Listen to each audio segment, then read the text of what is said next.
Pour le réseau routier, donc, il va y avoir beaucoup d'aménagements à faire. Si on prend juste dans le périmètre le plus proche, par exemple, du projet CIGEO, au niveau de la descendrie, de la zone descendrie, on voit que la surface que l'Andra se réserve coupe en deux la route départementale qui va de Saudron à Mandran-Barrois. Donc là déjà il y a l'idée d'une déviation par le nord. Donc juste cette déviation-là de route représente déjà un budget de 5 millions d'euros.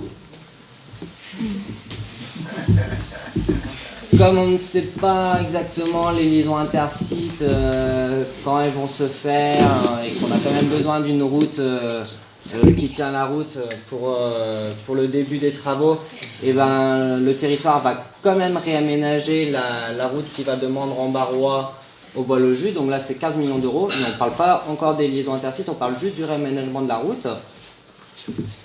Et mais qu'ils y sont pas, c'était la dernière diapo. Non. Je me perds un petit peu. De nombreux autres aménagements, par exemple pour les personnes de Mandran-Barrois là qui sont ici ce soir, qui doivent savoir par exemple qu'on a prévu de faire contourner le village pour les poids lourds, donc qui viendraient en direction par exemple de Luméville. Et là, la déviation se ferait par l'ouest. Peut-être que tu pourras nous en dire un petit peu plus si tu as des informations. On vient d'apprendre qu'il va y avoir sûrement une carrière qui va s'ouvrir, alors qu'on a fait annuler une carrière à Dainville. Et maintenant, il y a une carrière qui va s'ouvrir sur un terrain privé à Chassé-Beaupré. Maintenant, je ne sais pas si c'est celui ou pas. Là, tu parles, c'est le Renaudot et les copains comme cochon avec le Martin.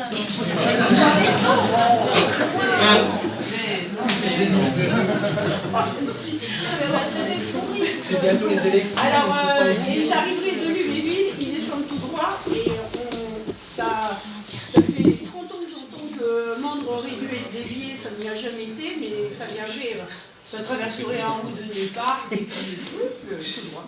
Et ça arriverait direct sur la route nationale. Mais il y a une zone d'activité qui est mise sur le PLU, hein, les plans d'urbanisme. Et cette zone d'activité sera soit pour des camions, et donc la zone d'activité, elle est là où il y a vous, c'est peut-être pas le jaune, mais c'est au bout du village, derrière chez mon fils. Ok. Il y a 11 hectares.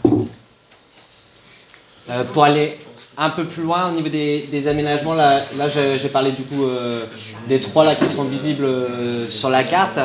Ce sont ceux aussi que nous présente l'Andra dans ses documents. Quand on va un petit peu plus loin et qu'on regarde le contrat de développement du territoire, dont vous parlera un petit peu après Léa, on se rend compte qu'on a d'autres aménagements donc, utiles au projet CIGEO qui commencent dès la sortie de la route nationale 4. Je les ai notés pour m'en souvenir. On a trouvé 3 déviations pour un montant de 14 millions d'euros, 4 raccordements pour un montant de 17,5 millions d'euros, 2 adaptations d'itinéraires. Il y en a une, on ne sait pas du tout à combien ça va être fixé, et la deuxième, elle est à 8,5 millions d'euros. Et enfin, 5 gros aménagements, donc là, c'est ceux qui sont directement sur la Nationale 4, pour un montant global de 103 millions d'euros. Donc ça chiffre énormément. Donc il y a une partie qui est prise en charge par l'Andra, mais qui est très minime, et une grosse partie qui est prise en charge par le... Et ça, c'est pour les transports de façon globale sur CIGEO. Ouais, c'est concernant... Non, c'est pas que CIGEO. Là, on parle du contrat de, oui.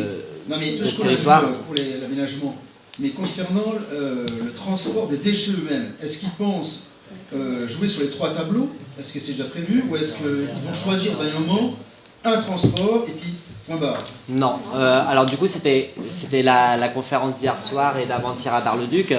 Mais pour faire court, au niveau des transports de déchets radioactifs jusqu'au centre d'enfouissement, il y aura une grande partie qui se ferait par train, mais il y a également une partie qui se ferait par camion, notamment pour les déchets qui viennent de cendres de stockage qui sont déjà dans la région, qui sont déjà à proximité. On n'a pas besoin d'en passer par le train. Le train, il viendrait de Lague, je suppose, passant par Bar-le-Duc.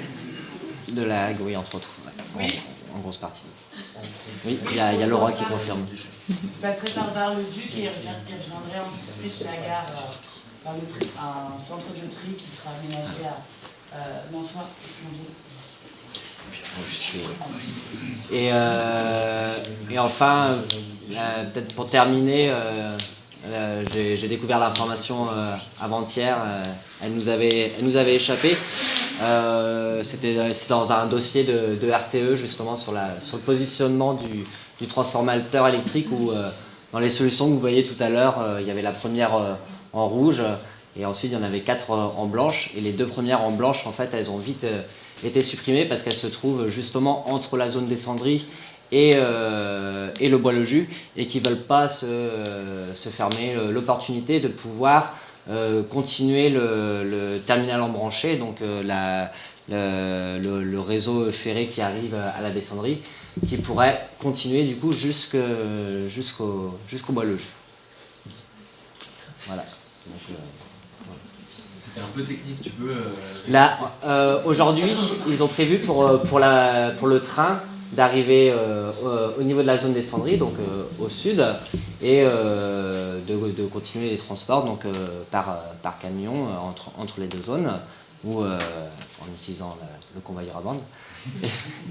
Et potentiellement, donc, je crois que c'est pour la 2e étape de CGO, donc pour une autre catégorie de déchets, il se laisserait la possibilité de continuer le réseau ferré jusqu'à l'entrée du Bois-le-Jus. Voilà. Jusqu'à la zone U. Voilà pour moi. Ouais. Je voulais juste faire une petite conclusion. Donc là, on vous a présenté en fait une bonne partie des travaux qui sont nécessaires pour qu'ils puissent commencer leurs travaux dès qu'ils ont l'autorisation de création. Après, il y a encore d'autres choses aussi qu'on n'a pas mentionnées là, mais je pense notamment aux fouilles archéologiques, à tous les forages, et enfin plein de ce qu'ils appellent les opérations de caractérisation du site. Mais en gros, c'est un terme un peu chiant pour dire que ils ont plein d'études à faire, et des camions sismiques, des plateformes de forage, etc., et qui prennent aussi vachement de place et qui sont un peu partout dans le coin. Et du coup, on a mis quelques points qui nous paraissaient un peu importants, notamment c'est ce qu'on nous disait, qu'il va y avoir tous ces travaux-là un peu en même temps, que les coûts sont énormes mais aussi vachement approximatifs. On a vraiment une galère à trouver des informations, mais c'est assez fou.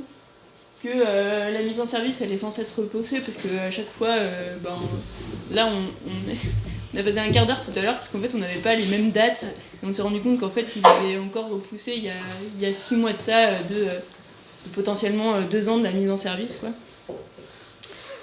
Et surtout en fait il y a vraiment énormément de travaux qui ont déjà commencé, que ça soit au niveau des routes, par exemple, tout ce qui est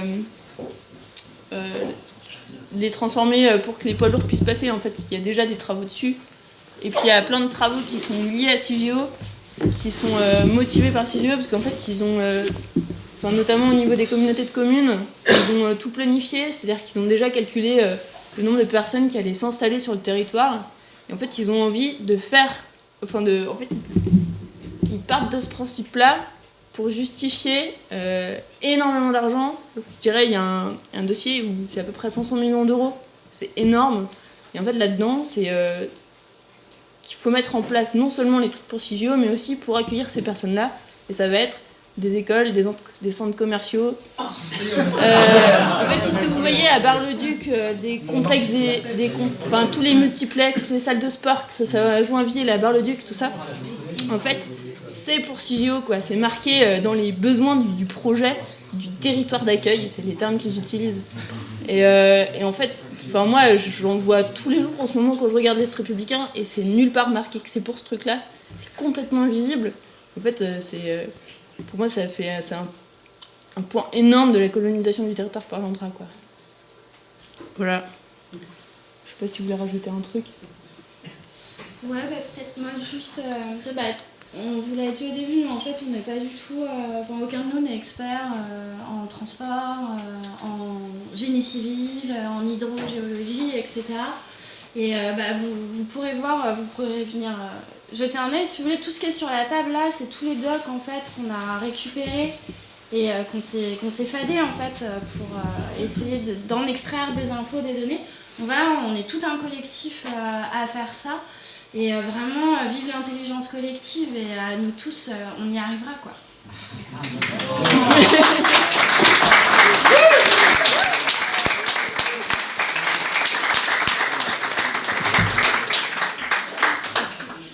Merci à tous les inscrits. Merci de votre attention et puis maintenant place questions, discussions et n'oubliez pas des questions, des infos au portail de la lutte. Des signalements de travaux, vous avez vu quelque chose en allant vous balader et tout, il y a une petite liste mail pour ça. Et ce merveilleux cycle de conférences continue pour plusieurs mois. Toutes les infos là.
On est parti pour l'extrait sonore. Hein.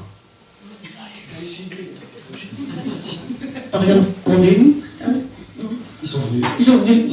Et c'est là qu'ils sont venus que je suis arrivée. Tu les chassé, oui. Non, mais ils nous disaient pas qu'ils venaient. Hein. Alors, c'est nous qu'on y passait dans la cour, on disait oh là là, il y a quelqu'un qui passe. On allait. On nous avait dit réunion.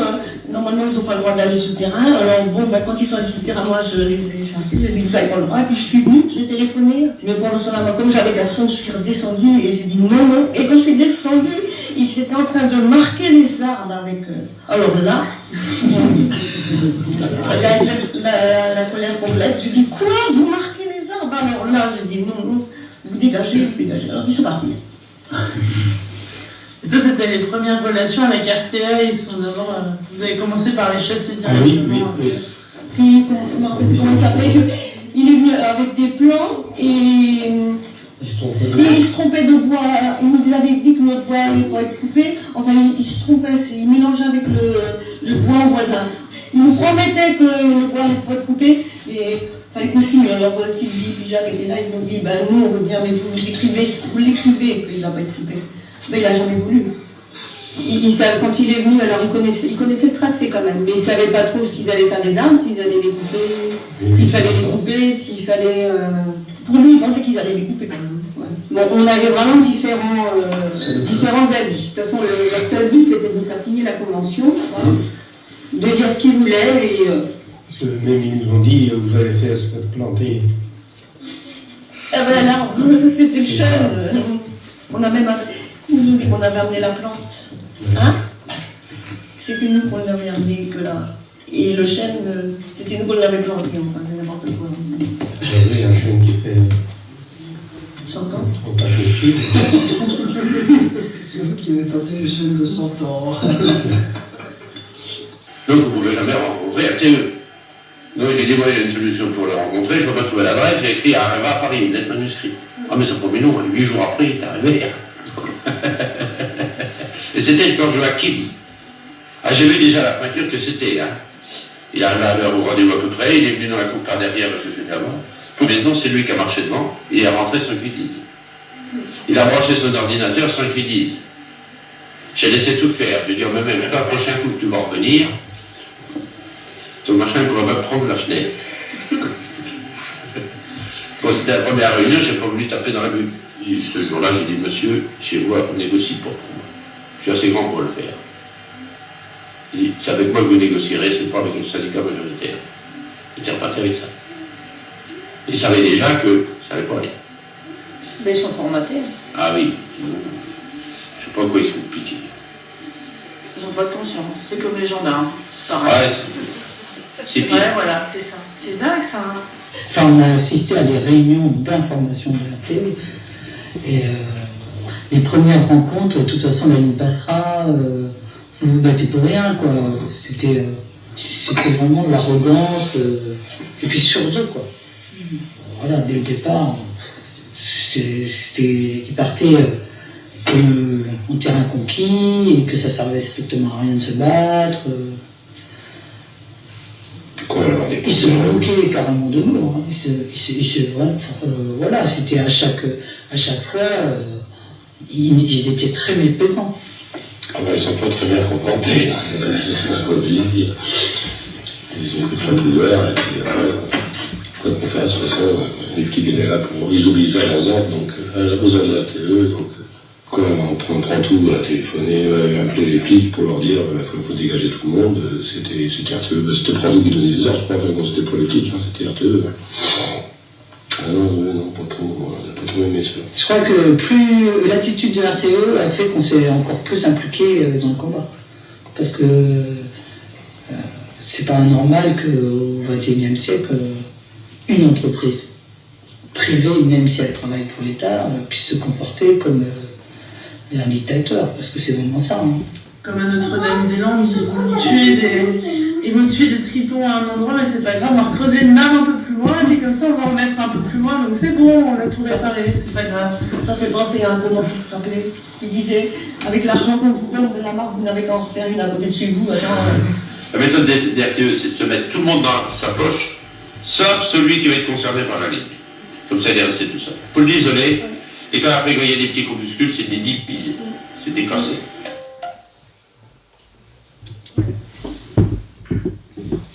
Je voulais juste revenir un peu vite fait sur l'emprise des travaux que ça va avoir, quoi. Et puis après, on passera à autre chose. Mais en gros, le poste de transformation principal, il fait faire à peu près 7 hectares. C'est énorme, quoi. C'est à peu près l'équivalent de, je dirais, 4 grands terrains de foot professionnels. Donc je sais pas si vous voyez le coin, mais enfin, c'est pas immense, quoi. Entre le labo et Bure, si on cale ça au milieu. Et puis, pour faire joli, ils vont mettre quelques arbres autour, quoi. Ils appellent ça de l'aménagement paysager. Ça va coûter encore plus cher et ça va prendre encore plus d'espace. Ça va carrément mieux. Et surtout, c'est les liaisons souterraines. Donc c'est ce qu'on voit, en fait, il y a le poste électrique et ils vont devoir doubler les lignes électriques entre le poste électrique et la zone puits, et puis le poste électrique et la zone descendrie, au cas où soit il y a un problème technique, soit il y a des actes de malveillance. Et en fait, donc c'est vraiment, ils vont passer je sais pas combien de mois à creuser des tranchées de à peu près 1,50 m de profondeur sur 70 cm de large. Parce qu'en fait, la zone, elle est vachement plus large que ça, parce que ça fait... il y a des bandes de servitude de 2,50 m sur chacune des tranchées. Il faut 5 mètres entre les deux tranchées. Donc ça fait à peu près 11 mètres de large, quoi. Sur lequel on n'a pas grand... Enfin, il peut toujours y avoir des cultures. Donc pour les agriculteurs, c'est un peu ça qui est toujours possible. Mais il n'y a pas d'arbres, il n'y a pas le droit de construction. Enfin, ça reste un peu contraignant.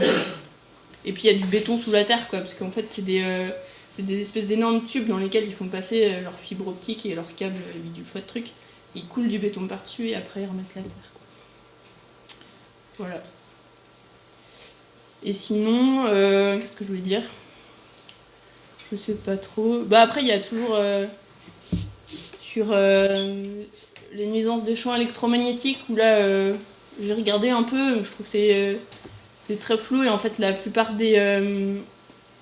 vraiment des griefs qu'on a contre ça, c'est vraiment au niveau très très local. C'est-à-dire que les seuls trucs qui sont reconnus, ça va être soit quand on est à moins de 400 mètres d'un poste de transformateur électrique, il me semble que c'est ça, hein, mais ceux de 400 000 volts. Donc le village de Bure, il est je crois à 500 mètres du poste de transformation électrique. Et puis après, il y aura des choses qui vont être reconnues sur les animaux, mais pas sur les humains, et pas sur les cultures non plus. Il y a une grande... Enfin, c'est très variable en fait en fonction de l'organisme qui est touché. Et imaginons un enfant en bas âge, il va pas avoir la même résistance qu'une personne adulte, etc. Ça marche aussi pour les animaux, pour tout ça. De fait, moi j'ai essayé de regarder un peu, c'est super compliqué d'avoir des informations, d'avoir... c'est un truc dont on parle quasiment pas et sur lequel d'avoir des informations fiables, je trouve que c'est super compliqué. Après, je sais qu'un peu plus tard, dans le livre audio, ils parlent aussi, parce qu'ils ont été en contact avec le CRIREM, qui est un centre de recherche un peu comme la CRIRAD, mais un centre de recherche indépendant sur les ondes électromagnétiques. Mais je vois que... Voilà. Peut-être Robin des Toits aussi. Robin des Toits, Prière Thème. Il peut y avoir des infos. Ben, il y a quasiment rien, et en tout cas, ça reste très limité, et c'est vraiment sur soit les 400 mètres de distance du poste de transformation électrique, soit il n'y a rien du tout. En fait. Ils se mouillent pas trop, quoi. J'ai l'impression. Voilà, c'est un peu le tour, je crois. Après, si vous voulez revenir en profondeur, on peut faire ça tout à l'heure. Ok. Du coup, après l'énergie, l'eau. Alors, donc l'eau pour CIGEO, en fait avec ce groupe de recherche là d'analyse des DOP, on a épluché un peu tout ce qu'on a pu récolter et on s'est basé donc sur ce qu'on a trouvé. Après, beaucoup de choses, c'est de la communication vraiment officielle de l'ANDRA et là, les trucs les plus récents, c'est extrait des concertations qu'il y a eu au printemps. Après, voilà, donc de base, de toute façon, il y aura besoin de travaux pour amener l'eau à CIGEO. Donc raccordement, adduction, qualité eau potable, c'est ce qu'ils veulent. Donc déjà, il va falloir ramener de l'eau, et beaucoup. Et ensuite, il va falloir des canalisations pour aller rejeter les eaux usées et plein de types d'eau différents.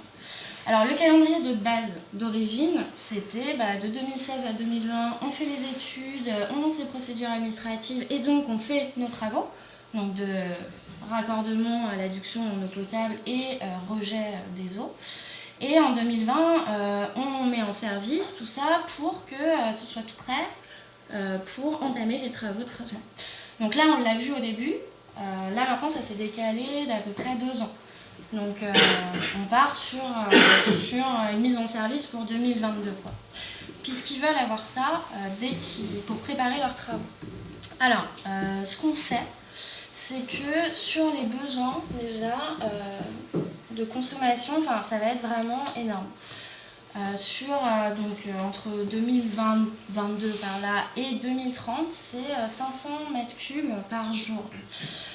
Ça va être pour les chantiers donc, de ces travaux préparatoires, les constructions initiales et les besoins pour les personnes. Alors pour se rendre un peu compte, 500 mètres cubes par jour, c'est ce que consomment 9 personnes à l'année. C'est une piscine olympique et demie toutes les semaines, pendant 10 ans. Après 2030, ça diminue un peu, on passe à 200 mètres cubes par jour, minimum 100 mètres cubes par jour. Ça, c'est vraiment pour finir les constructions et rentrer en phase d'exploitation du centre. Sachant qu'à ça va se surajouter en fait des nouveaux besoins sur le territoire en hausse dû à l'arrivée de nouveaux habitants. Donc c'est estimé à 900 mètres cubes par jour supplémentaires, hors besoin de l'endroit, juste pour les personnes. Alors bon, après ça c'est pareil, c'est des estimations qui sont faites par l'ANDRA, sur quelle base, quelles hypothèses. Ça reste aussi quelque chose auquel on n'a pas accès. Mais bon, ce qu'on peut se dire là déjà, c'est que au total, 500 mètres cubes par jour pour 6 géo et 900 mètres cubes par jour en besoins supplémentaires, ça fait 1400 mètres cubes par jour. 1400 mètres cubes par jour, ça fait à peu près 4 piscines par semaine, 4 piscines olympiques par semaine. C'est ce qu'utilisent à peu près 25 personnes par an. Donc c'est quand même énorme en fait, sur une ressource, c'est prendre beaucoup sur une ressource qui est déjà fragile sur le territoire. Il y a déjà des soucis de quantité de disponibles et aussi de qualité. La ressource, elle est abîmée, il y a des pesticides dedans, il y a des nitrates et il y a des problèmes de turbidité. Donc la turbidité en fait, c'est la capacité de l'eau à laisser passer la lumière ou à la réfléchir. Donc ça va avoir un impact sur tous les organismes vivants qui peuvent se développer ou pas. Du coup. Donc voilà, donc un centre vraiment qui va être assoiffé et pour satisfaire cette soif gargantuesque, il va falloir une double alimentation en eau pour desservir le laboratoire et les autres. Donc on va aller piocher en fait dans un peu toutes les ressources du coin. Et on va prendre depuis la vallée de l'Ornain et depuis la Marne. Donc Gondrecourt d'un côté, Joinville de l'autre. Donc là en fait sur la carte que vous voyez, donc là en fait on voit le jus, donc ce sera la zone puits. Là c'est le laboratoire à côté de Saudron, donc la zone des cendries. Et l'adduction en eau, ça va se faire d'un côté par Joinville, pour desservir les deux. Et de l'autre côté, voilà, via l'Ornain, via Gondrecourt, pour pareil, venir desservir les deux zones.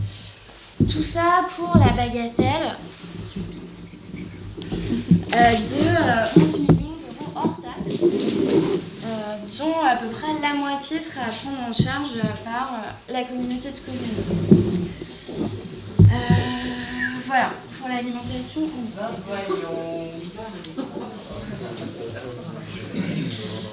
Ouais. Ça fait mal, ça. Oui. Je vais faire l'avocat du diable. Vous avez des informations là? Vous voulez donner du site de l'ANDRA ou... Alors du site de l'ANDRA, des concertations, des comptes rendus des concertations d'ANDRA de cet été, du contrat de développement du territoire. Pardon. Est-ce qu'il ne serait pas correct de dire on ne va pas servir des eaux courantes, mais puiser dans la nappe phréatique qui est monstrueuse dans le nord-est? Parce qu'on a des nappes les plus extraordinaires, on a des millions de mètres cubes de réserve, il faut savoir. Alors, est-ce qu'il ne serait pas assez malin pour dire vous en faites pas, on va les prendre du sous-sol? C'est une simple hypothèse, je ne sais pas. Non, je suis partie de l'eau et ça c'est non. Non. À l'heure actuelle, ils sont en train de faire parler avec le syndicat des chénés de l'eau et ils sont en partance pour Tenancé-Joinville et Gondrecourt. Et ça c'est voulu par les deux présidents des deux Codecom. Tout ça, c'est une histoire de fric. Et nous, on boit l'eau en bouteille. Et nous, on boit de l'eau en bouteille. Voilà. En effet,